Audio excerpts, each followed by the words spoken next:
Boeing के विमान उड़ क्यों नहीं रहे? ये सवाल इसलिए चूंकि अहमदाबाद विमान हादसे के बाद कई केस ऐसे आ चुके हैं जब बोइंग के ड्रीम लाइनर ने उड़ान तो भरी, लेकिन आसमान में पहुंचकर पता चला है कि विमान में कोई तकनीकी खामी आ गई है, जिसके बाद विमान की इमरजेंसी लैंडिंग करानी पड़ी। पहले हांगकांग से दिल्ली आ रही एयर इंडिया की फ्लाइट को हांगकांग वापस बुलाया पड़ा और अब लंदन से चेन्नई जा रही ब्रिटिश एयरवेज की जो फ्लाइट है उसमें भी तकनीकी खामी की वजह से वापस लंदन लौटना पड़ा। रिपोर्ट देखिए।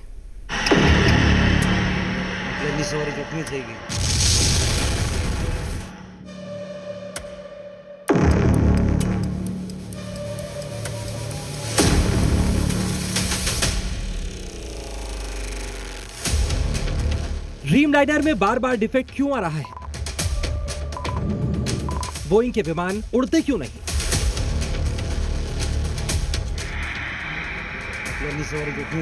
अहमदाबाद विमान हादसे के बाद अब बोइंग ड्रीम लाइनर पर सवाल खड़े हो रहे हैं। सवाल कि क्या बोइंग ड्रीम लाइनर का सफर सेफ है? क्या एयर इंडिया के बेड़े में शामिल बोइंग ड्रीम लाइनर सुरक्षा मानकों पर खरे उतर रहे हैं? इन सवालों की 3 वजह देखिए। हांगकांग से दिल्ली आ रही एयर इंडिया की फ्लाइट AI-315 के पायलट ने इंजन में गड़बड़ी महसूस की और एयरपोर्ट से संपर्क करने के बाद ये फ्लाइट वापस हांगकांग लौट गई। तो लखनऊ मौसी एयरपोर्ट पर रविवार सुबह लैंडिंग के बाद टैक्सीवे पर जाते वक्त सऊदी अरेबिया एयरलाइंस के विमान के बाएं पहिए से चिंगारी और तेज धुआं उठने लगा।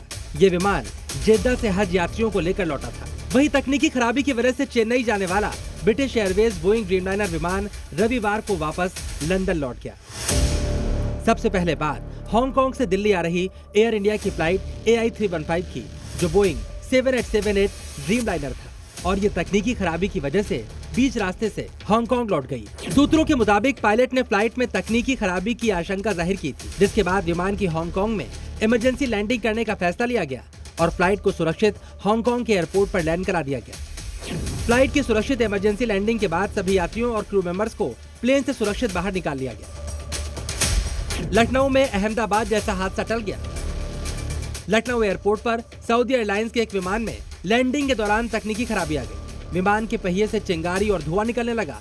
इस घटना से अफरा तफरी मच गई। उस समय विमान के क्रू मेंबर्स के अलावा 250 यात्री विमान में सवार थे। गनीमत रही कि वक्त रहते सभी यात्रियों को सुरक्षित बाहर निकाल लिया गया और फायर ब्रिगेड की टीम ने आग पर काबू पा लिया। इस समय हम लखनऊ एयरपोर्ट पे मौजूद हैं और आप यहाँ पे देख पा रहे होंगे कि किस तरीके से ये जो बड़ा हादसा था वो होने से यहाँ पर टल गया। 250 जो यात्री थी, जो हज यात्री थे, वो सऊदी अरेबिया की जो एयरलाइंस थी वो उसमें सवार थे। सऊदी अरेबिया की एयरलाइंस थी। फ्लाइट SB-3112 की लैंडिंग के दौरान ये बड़ा हादसा जो है वो होने से टल गया। बोइंग ड्रीमलाइनर के एक और विमान की इमरजेंसी लैंडिंग कराई गई। ब्रिटिश एयरवेज के चेन्नई जाने वाले बोइंग ड्रीमलाइनर विमान को रविवार को उड़ान के दौरान तकनीकी खराबी का सामना करना पड़ा, जिसकी वजह से उसे बीच रास्ते से ही वापस लंदन के हीथ्रो एयरपोर्ट लौटना पड़ा। ऐसे में बड़ा सवाल ये है, क्या बोइंग ड्रीमलाइनर में कोई बड़ी तकनीकी खामी आ रही है? क्या बोइंग को ड्रीमलाइनर 8 सीरीज के विमानों की जाँच करनी चाहिए? और क्या अब ड्रीमलाइनर 8 सीरीज पुराने हो चुके हैं और उन्हें रिटायर करने का वक्त आ गया है? ऐसे तमाम सवाल हैं जिनके जवाब तलाश किए जा रहे हैं। एक के बाद एक हुई ये घटनाएं खतरे के सारन से कम नहीं है, क्योंकि पिछले हफ्ते अहमदाबाद में जो विमान हादसा हुआ वो भी बोइंग ड्रीमलाइनर के साथ हुआ और इस हादसे में विमान में मौजूद 241 लोगों की जान चली गई। अब तक इस हादसे के शिकार 80 शवों के DNA सैंपल लिए जा चुके हैं और अब तक 47 शव उनके रिश्तेदारों को सौंप दिए गए। इसमें गुजरात के पूर्व मुख्यमंत्री विजय रूपाणी भी शामिल हैं, जिनका आज नम आंखों के साथ अंतिम संस्कार किया गया। ब्यूरो रिपोर्ट, जी मीडिया।